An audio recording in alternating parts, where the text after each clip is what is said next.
quero trabalhar com você uma ferramenta de autoconhecimento para te dar capacidade de lidar com o outro, conhecendo o outro. Hoje quero trabalhar com você um problema de relacionamento baseado na falta de conhecimento, e quero apresentar para você uma ferramenta que vai nos ajudar nisso. Pessoal do slide, por favor, pula o próximo slide e vá para o terceiro, por favor. Quero compartilhar com você um problema de relacionamento. Acham que consegue ler comigo em voz de coro esse primeiro parágrafo? Só o primeiro parágrafo? Só tem a palavra única, uma pessoa única. Consegue? Jóia, vamos tentar então. Voz de coro é quando lê todo mundo junto, né? Vocês sabem, né? Que voz de coro é isso? Sei lá, vai que não sabe. Então eu conto até 3 e vocês leem voz de coro só o primeiro parágrafo. 1, 2, 3. Ninguém é igual a ninguém. Todas as pessoas têm defeitos separados, exceto uma expressão tal forma, cada um de nós tem todo mundo uma forma de lidar com a sociedade e essa forma. Isso faz de cada um de nós uma pessoa única. Uau, vocês conseguiram. Balance a pessoa do seu lado e diga para ela: você é única ou único. Diga para outra pessoa do outro lado: você é raro.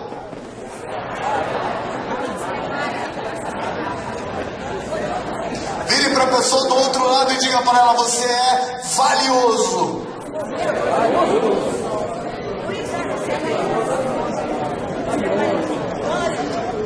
Isso é maravilhoso. O fato de você ser único. A gente viu isso ontem. Ontem nós descobrimos que não tem mais ninguém nesse planeta igual a você. Só você. E tem um jeito de ser que é só seu. Isso faz de você alguém muito especial. A sequência aí, no próximo parágrafo, isso gera um problema. O problema disso é que cada um de nós tenta impor o seu jeito individual de ser aos demais, criando uma grande dificuldade de comunicação que traz dor e sofrimento para nós e para os que mais amamos.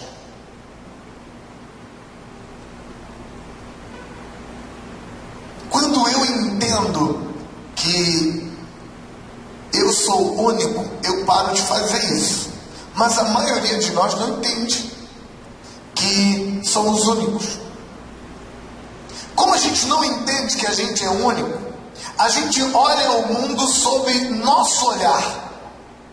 E sob nosso olhar, parece para nós que o nosso conjunto, a nossa construção psicológica, o nosso jeito de olhar o mundo é o certo. Consequentemente, todos os outros são errados. E nós ficamos tentando fazer o outro responder ao nosso jeito de ser. Nós ficamos tentando fazer o outro ser como a gente. E nós ficamos tentando quadrar o outro ao nosso jeito, sem entender que aquele outro tem um padrão que é só dele.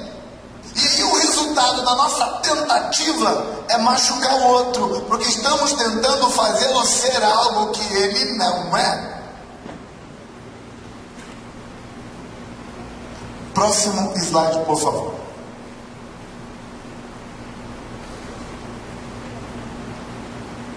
Primeiro parágrafo vocês vão ler em voz de coro de novo, né? Porque já vi gente bocejando. Oh, meu Deus. Tô brincando, calma. Eu conto até 3 e vocês leem em voz de coro. 1, 2, 3. Segundo parágrafo. 1, 2, 3. Porque para lidar com isso precisamos conhecer a nós mesmos. Porque quando a gente se conhece, a gente percebe que tem coisa em nós que é exagero. Então o que vamos fazer? vamos dar um desconto quando a gente vê o nosso exagero no outro. Por exemplo, se eu me conheço e eu sei que eu tenho um complexo de rejeição, quando me vier uma vontade de acusar o meu cônjuge porque ele não está me amando do jeito que eu gostaria, eu vou dar um desconto porque eu vou lembrar, eu tenho um complexo de rejeição, então não é tudo isso que eu estou sentindo. Quando eu entendo que eu tenho um problema com abuso que me faz ter muita ira, quando eu fico com muita raiva de alguém, eu vou dar um desconto porque eu me conheço, eu sei que eu tenho problema com ira. Então não deve ser tudo isso que eu estou vendo. Você está aí? Amém. Por que eu tenho que me conhecer? Porque sabendo o que tem em mim, eu consigo descontar para o outro. Mas por que eu preciso conhecer o outro? Porque quando eu conheço o outro, eu consigo prever para que lado ele vai. E consigo não deixar que o nosso relacionamento dê problema por causa dele. Eu paro de levar para o lado pessoal, porque eu sei que isso é dele. Próximo slide, por favor.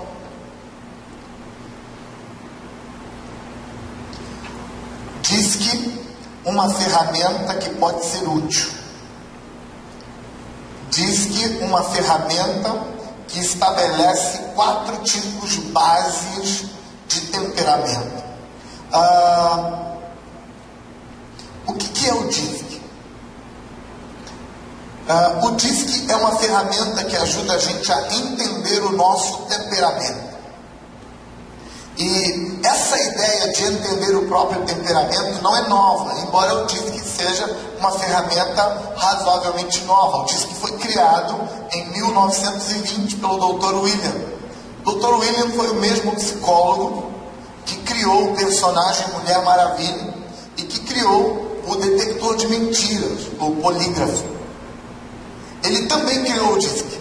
E quando eu digo para você que 1920 é razoavelmente novo, você deve estar pensando assim: novo por quê? 1920, meu Deus, era, né? Muito tempo atrás. Mas eu digo que é razoavelmente novo, porque eu estou comparando a primeira versão de temperamento. A primeira ideia de temperamentos que se tem conhecimento foi criado por Hipócrates por volta do ano 300 a.C. Inclusive eu adorei a caricatura aqui dos temperamentos de Hipócrates. Isso que vocês viram aqui nesse cartaz foram o primeiro padrão de temperamento de Hipócrates. Hipócrates, quando criou a teoria dos temperamentos, ele criou falando do colérico, sanguíneo, melancólico e fleumático. Eram 4. E a razão por que Hipócrates inventou essa ideia dos 4 temperamentos é porque naquele momento a ideia de psicologia, de uma psique à parte do corpo, ainda não tinha sido desenvolvido. Então, para Hipócrates, o temperamento ele era herdado, mas era uma coisa física. Para Hipócrates, o temperamento dependia dos fluidos do corpo. Por isso, esses 4 nomes. O sangue é um dos fluidos do corpo. O fleuma, para os gregos, era outro dos fluidos do corpo. A melancolia era outro fluido do corpo. E a cólera era outro fluido do corpo.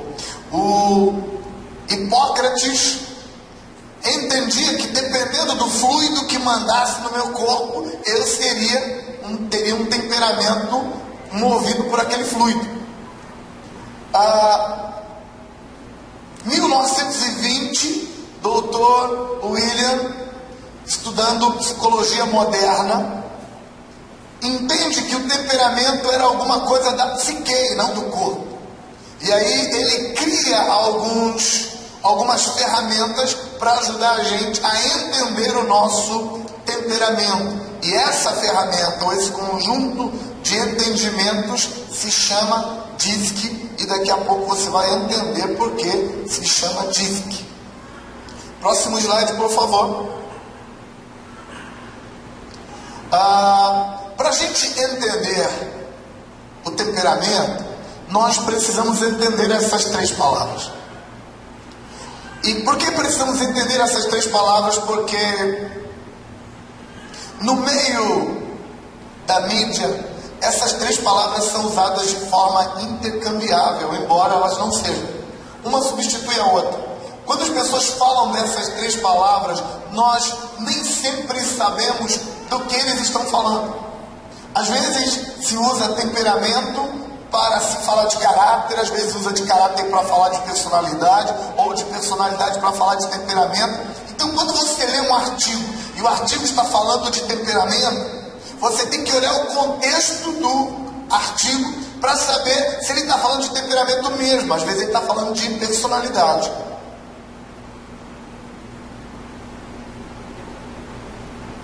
Por causa disso, eu quero diferenciar com você essas três palavras, e essas definições que vou dar agora vão servir apenas para nós. Porque quando você lê num artigo, você vai ter de ver o contexto. Porque mesmo psicólogos formados, muitas vezes ao escrever ou ao comentar, eles costumam usar essas três palavras como uma substituindo a outra, embora os sentidos sejam diferentes. Mas para eu caminhar com você e ajudar você a entender temperamento, eu preciso diferenciar essas palavras. A primeira palavra é a palavra temperamento. E você que está anotando, você pode anotar na frente da palavra temperamento a seguinte definição: temperamento é a carga genética psicológica.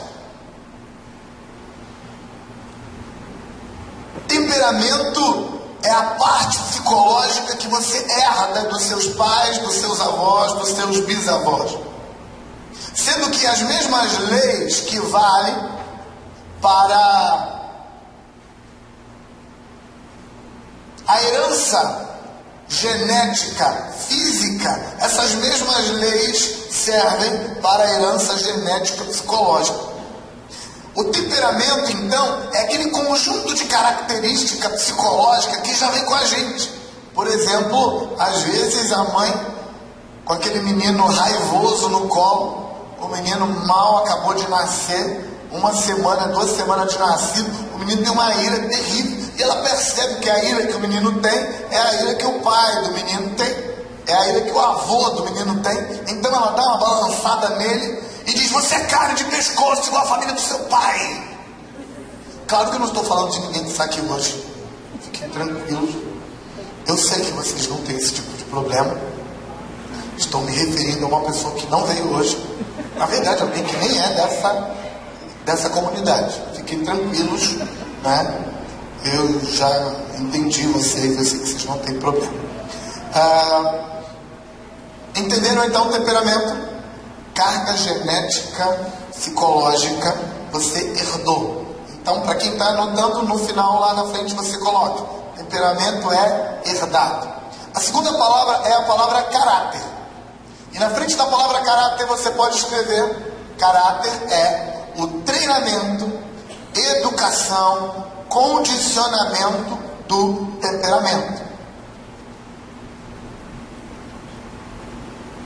O caráter é treinado, é condicionado, é educado.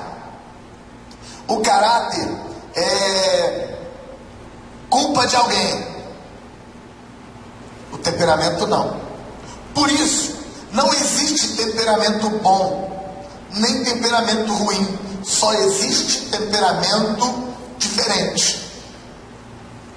Mas caráter, existe bom caráter e mau caráter. Por quê?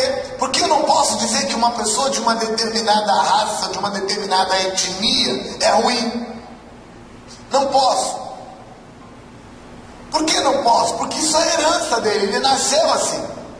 Mas eu posso chamar um indivíduo de mau caráter, desde que não foi eu que eduquei ele, eu posso dizer que ele é um mau caráter. Porque se for eu que o eduquei, se eu chamá-lo de mau caráter, ele vai falar: mas quem formou meu caráter? Então, para os meus filhos nunca vão chamá-los de mau caráter, porque foi o que os treinei para complicar para o meu lado. Caráter, então, ele é formatado. E aí, na comparação do caráter com o temperamento, vale aquele chavão, aquele dito popular muito antigo, não é da época de vocês, tenho certeza que não, mas é um dito popular que diz que o mesmo sol que amolece a cera endurece o barro. O que esse dito popular quer dizer? Ele quer dizer que o mesmo conjunto de padrões que amolece uma pessoa endurece a outra. O mesmo conjunto de padrões que melhora para uma pessoa, piora para outra. Por quê? Porque as pessoas são diferentes. Então, o mesmo treinamento dado para uma criança faz ele melhorar. O mesmo treinamento dado para outra criança faz a outra criança piorar. Alguns pais, quando ensinam sobre responsabilidade do pai, sobre a situação dos seus filhos, alguns pais protestam e me dizem: eu estou abismado com isso, porque eu tenho 2 filhos, eu dei exatamente a mesma educação para os 2, eu dei exatamente o mesmo cuidado para os 2, eu dei exatamente o mesmo treinamento para os 2, mas um avançou, se deu muito bem, a coisa andou para ele, o outro travou, e eu não sei qual é o problema. Eu digo: o problema é você deu exatamente o mesmo treinamento para os 2. Os 2 não eram iguais, eles eram diferentes. Não funciona. Você quer amolecer o barro, põe a água nele. Mas se você colocar água para amolecer a cera, ela vai endurecer. Se você quer endurecer, amolecer a cera, você tem que colocar ela no sol. Porque são estruturas, naturezas diferentes. E, consequentemente, sendo naturezas diferentes, você precisa usar ferramentas diferentes para levá-las ao mesmo lugar. Eu tenho 2 filhos. A Maísa é um I alto, com uma ascensão em D. E o Marcos, meu filho, é um S, um C. Muito castigo que eu daria para o Marcos, a Maísa ia adorar. Porque muita coisa que significa peso para o Marcos, para a Maísa significa leveza, tranquilidade, é festa para. Mas a inversão também é verdadeira. Então muita coisa eu não proíbo para o Marcos, mas proíbo para a Maísa. E muitas coisas eu não proíbo para a Maísa, mas eu proíbo para o Marcos. Por quê? Porque eles são diferentes. Eu não posso dar treinamento igual para os 2, porque eles são diferentes. Aliás, o escritor de Provérbios disse no livro de Provérbios, capítulo 22, versículo 6, ele disse: ensina o menino no caminho em que ele deve andar, e mesmo quando for velho, não desviará dele. E eu descobri algum tempo atrás, lendo a Bíblia de Jerusalém, uma Bíblia escrita ou traduzida para o português por um grupo de especialistas em hebraico lá na Universidade de Jerusalém, uma das Bíblias reconhecidas pelos teólogos como uma das mais fiéis ao original no Brasil. Eu, lendo o livro de Provérbios, eu percebi que na Bíblia de Jerusalém a fala é: educa a criança no caminho em que a criança tem tendência de andar. E mesmo quando a criança for adulta, não conseguirá se desviar desse caminho. Então, na verdade, Provérbios não está dizendo que é para você ensinar a criança no caminho que você quer que ela ande. É para você fazer uma combinação entre o caminho que você quer para a criança com o caminho em que a criança tem tendência de andar. Resultado, o condicionamento dessa criança, o condicionamento dela dentro do padrão que é dela, não vai passar.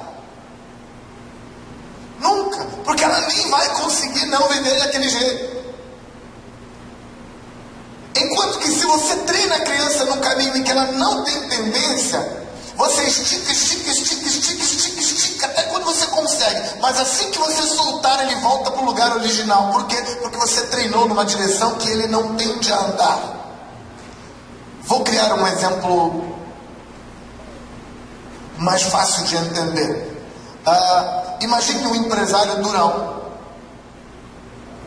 que resolve tudo no ferro e fogo, que tem 5 empresas, resultado da luta, do trabalho árduo dele, resultado da dedicação. E essas empresas estão indo de vento em polpa, e esse empresário tem um filho. Ele se casou com uma pessoa tranquila, sossegada, lenta, devagar, que pensa e repensa, que não tem uma vida corrida. E eles tiveram um filho, só que o filho puxou a mãe. E aí o menino é sossegado, não é durão igual o pai, não fala grosso, não resolve a ferro e fogo. E desde que o menino nasce, o pai já começa gritando: você vai herdar as empresas da família. E o pai tenta fazer o menino se tornar o grande empresário que ele é. E tenta obrigar o menino a ser enérgico, rápido, irritado, duro, direto. Mas o menino não dá conta. Esse garoto chega na idade adulta, assim que ele puder, e ele vai dizer: pai, eu quero ser veterinário porque eu adoro mexer com os bichinhos. Meu filho, e as empresas da família? Com todo respeito, dane-se as empresas da família. Vou mexer com o bichinho e pronto. Eu estou dizendo que aquele garoto não podia ter herdado as empresas da família? Não. Eu estou dizendo que ele não poderia ser um empresário melhor do que o seu pai? Não. Ele podia ser um empresário melhor do que seu pai. Mas ele precisava de treinamento à luz das ferramentas dele. E o pai tentou treinar esse garoto à luz das ferramentas próprias. O garoto não funciona como pai, ele não tem esse padrão do pai. Então, se o pai conseguisse obrigar esse menino a ser empresário, só duraria até esse garoto ter vontade própria para largar tudo, chutar o balde e dizer: não dou conta disso. Por quê? Porque você precisa ensinar o menino no caminho que ele tem tendência de andar. Por isso muitos pais não conseguem manter seus filhos na igreja até muito depois da adolescência, porque ele não entende nem respeita o temperamento do filho. E aí ele ensina o filho do jeito dele e não do jeito do filho. Por exemplo, o meu filho Marcos tem um S alto, e você vai entender os S daqui a pouco. Se Deus quiser, se não der para ser hoje, vai ser amanhã. O meu filho Marcos tem um S, e aí ele tem um temperamento mais tranquilo, mais metódico, mais organizado. Resultado, meu treinamento para ele com leitura bíblica, com oração e com devocional, sempre foi com horário marcado e com cobrança para funcionar na hora certa. Maísa, minha filha, já tem um temperamento mais solto, mais flexível, mais negociador, mais bom de lábio, bom de conversa. Ela funciona muito melhor livre de regras para criar. Então, no caso dela, ensinei a amar a Deus do jeito dela e cobro devocional semanal, mas ela decide a hora em que vai ser, porque a hora em que ela se sentir mais inspirada, ela vai fazer. Se eu cercar demais, ela não vai dar conta. Porque ela não é metódica, mas o Marcos é metódico. Os dois aprenderam a amar a Deus durante a vida deles, cada um com seu estilo, porque está neles. Ensina a criança no caminho que a criança tem tendência de andar. E quando essa criança crescer, mesmo que ela quiser sair daquele caminho, ela não consegue, porque ela foi condicionada dentro do padrão dela.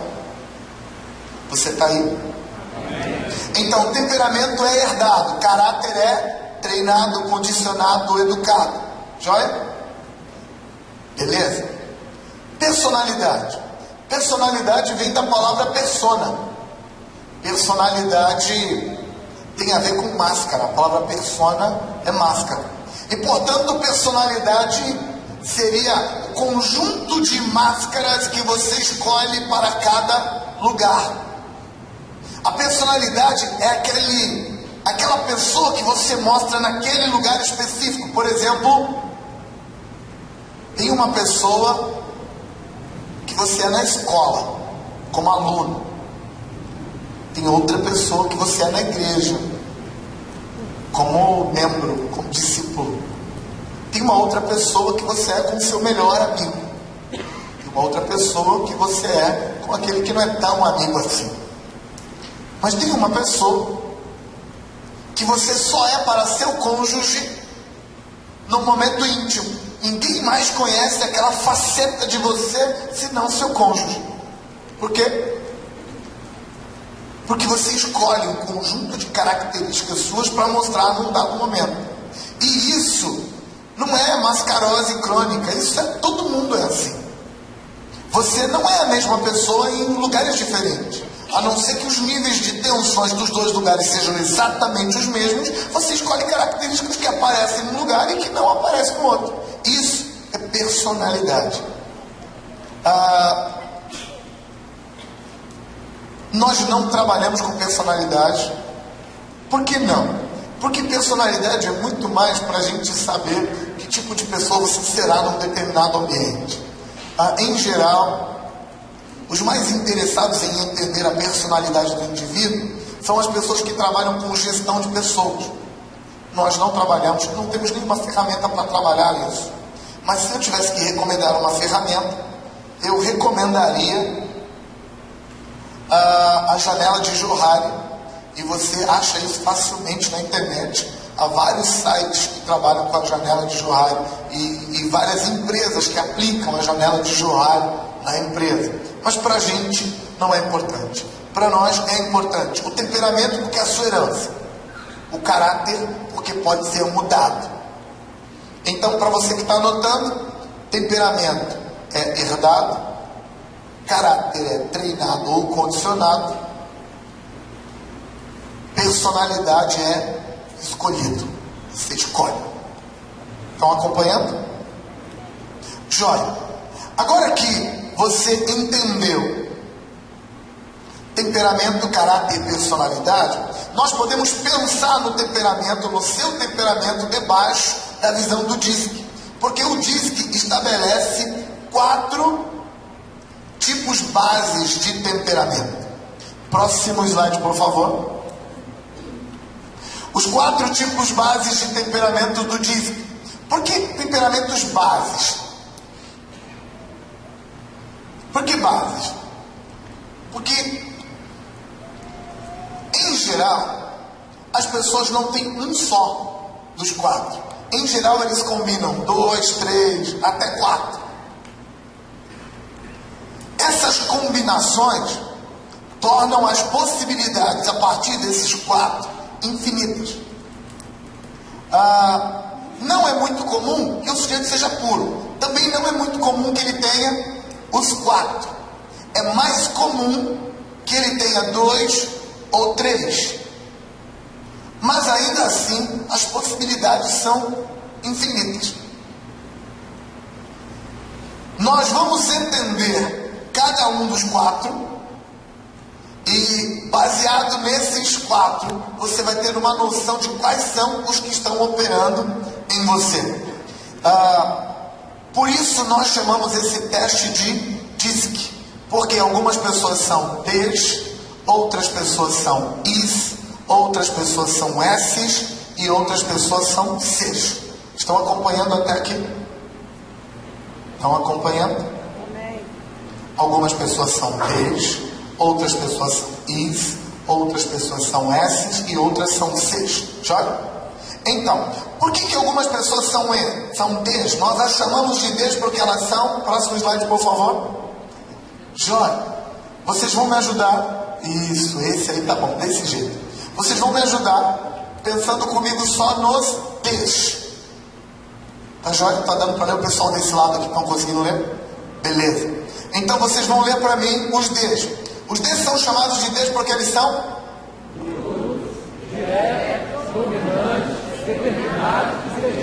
Joia. Os Ds são chamados de Ds porque eles são?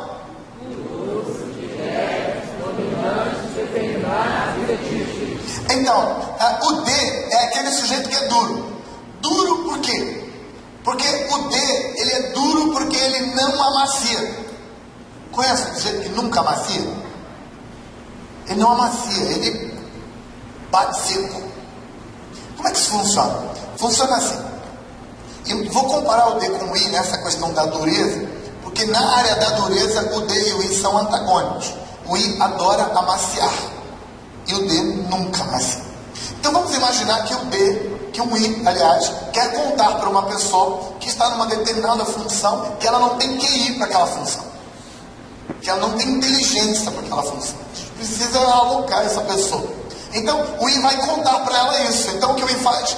O I chega, beija, abraça, elogia, passa a mão no cabelo e aí finalmente conta uma historinha.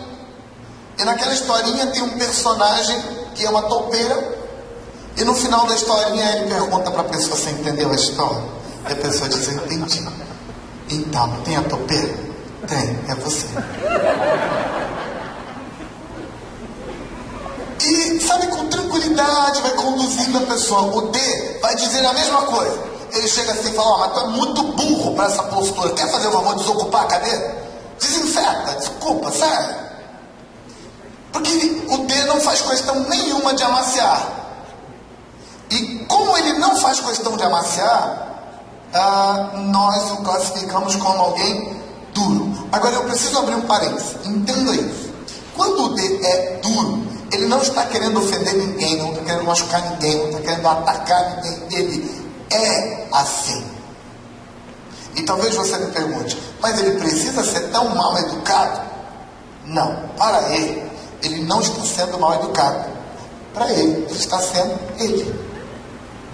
E claro, você melhora a cultura e a educação do D, vai melhorar as palavras que ele vai usar. Ele vai evitar de chamar você de burro, né? Mas o padrão, a postura é a mesma, de dureza, não vai amaciar. Você reduz a educação e a cultura, mais palavrão, mais palavras de baixo calão, mas a dureza dele, a dificuldade de amaciar não muda. Você está aí? Amém. Além de duro, os Ds também são diretos. Por que direto? Direto porque os Ds não gostam de dar voltinha para chegar no assunto. Ele vai direto ao assunto. Então aquela piada do gato que subiu no telhado, que caiu do telhado, que foi hospitalizado, não tem isso com o D. O D é bem direto. Vou direto ao assunto. O D liga do hospital: alô, fulano? Então, sua mãe morreu, leva o corpo pra onde? Você desmaiou uma hora dessa. Porque para os Ds, essa coisa de dar uma voltinha não funciona. Eles precisam de ser diretos. Além de duro e direto, os Ds também são dominantes, isso mesmo. Por que dominante? Porque os Ds dominam os ambientes. Quando um D chega numa situação, naturalmente todo mundo no lugar olha para ele como se ele fosse o chefe. Reunião de grupo pequeno é muito complicado quando o D chega. Porque antes do D chegar, a reuniãozinha estava acontecendo, né? As pessoas estavam conversando e tal, tudo direitinho, está funcionando. Aí o D chegou e sentou, todo mundo para e olha para ele, tipo assim, ele vai falar alguma coisa. Mas as pessoas não se planejam para isso, é natural, está na formatação do D. Ele se vende como o sujeito que domina, mas ele não planeja isso, é natural, é dele. Ele se vende. Por exemplo, se você encontra duas pessoas vestidas do mesmo jeito na porta da empresa, você intuitivamente vai direto no D e pergunta: o senhor que é o dono? É intuitivo. O D tem uma postura que faz parecer que ele é o chefe, que ele é o dono, mesmo quando ele não é. Por isso, ele é dominante. Além de duro, direto, dominante, o que mais o D é? Determinado. Determinado é um jeito bonitinho dizer que o D é teimoso. Muito teimoso. Mas você tem que entender essa teimosia do D. Ele não é teimoso de maldade. O D é teimoso. Por quê? Porque ele tem uma natureza que normalmente foca num objetivo, num alvo. E quando ele tem um alvo, ele trava no alvo e não consegue ver mais nada além do alvo. E aí qualquer pessoa que tentar convencê-lo de que o alvo não é atingível, vai ser atropelado por ele. Porque ele não vê mais nada na frente dele, senão o alvo que ele quer atingir. Não adianta argumentar, não adianta conversar, não adianta nada. Ele botou na cabeça, só tem duas opções. Ou ele alcança o alvo e depois te escuta, ou ele perde o alvo de vista e depois te escuta. Se alguma coisa der tão errado que parecer que o alvo ficou inatingível, aí ele desiste e volta para você e pergunta: que mesmo que você estava falando sobre o que?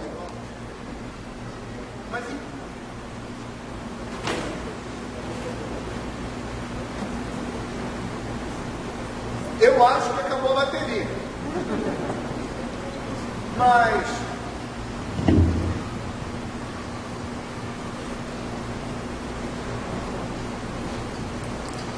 oh meu Deus! Mas enquanto o D não desiste do alvo, você não vai ter argumento para convencê-lo, porque ele travou, já era, só para depois. Então, conselho de amigo: se você vê um D cego por um alvo, sai da frente dele, vai sair mais barato. Fique tranquilo, ele te ama, tá bom? Te ama, ele te atropela, mas depois que ele ir lá e resolver o alvo, ele volta, pede perdão, traz flores, dá beijinho na testa, ele faz tudo o que precisa para consertar com você, mas só depois do alvo. Também você vai querer que ele faça isso antes do alvo, é dele. E na hora em que o alvo está na frente, só alvo, mais nada. Então os Ds são duros, diretos, dominantes, determinados e diretivos, porque os Ds sempre têm uma direção, mesmo quando eles não têm direção nenhuma. O D sentado no banco do carona, com o S no banco do motorista.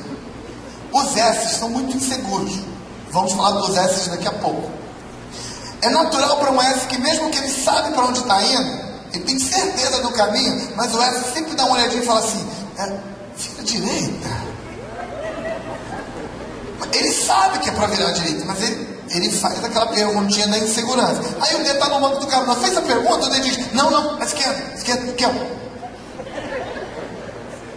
Ele sabe de nada, mas ele tem que ter uma direção, porque está no D. Se você perguntar, ele vai te dar uma direção. Aí vira para a esquerda. O S tem certeza que está errado, mas se o D mandou, o S obedece. Virou à esquerda. Entrou numa rua sem saída. O D percebe que deu a rua sem saída, ele vira e fala assim: chega naquela garagem, dá uma entradinha, contorna e volta. Ele não perde a majestade, não perde a postura, só porque errou, não. Agora, dá a volta, vamos por ali, vai ser a direita. Porque o D sempre sabe para onde ir, mesmo quando ele não sabe para onde ir. Ele sempre tem uma direção. Então, se você não quer que o D te dê uma direção, não pergunte. Porque se você perguntar, ele fala. Ele sabe para onde te levar. Você está aí? Deu para ter uma noção do D? Jóia. Quantos de vocês conhecem uma pessoa que é D? Quem conhece? Tem muitos deles no mundo. Jóia. Quantos de vocês convivem intimamente com uma pessoa que é D? Convive intimamente com uma pessoa que é D. Jóia. Muitos deles mesmo. Quantos de vocês têm uma boa dose de D no seu próprio temperamento? Uma boa dose em você. Deixa a mão levantada para te ver. Jóia.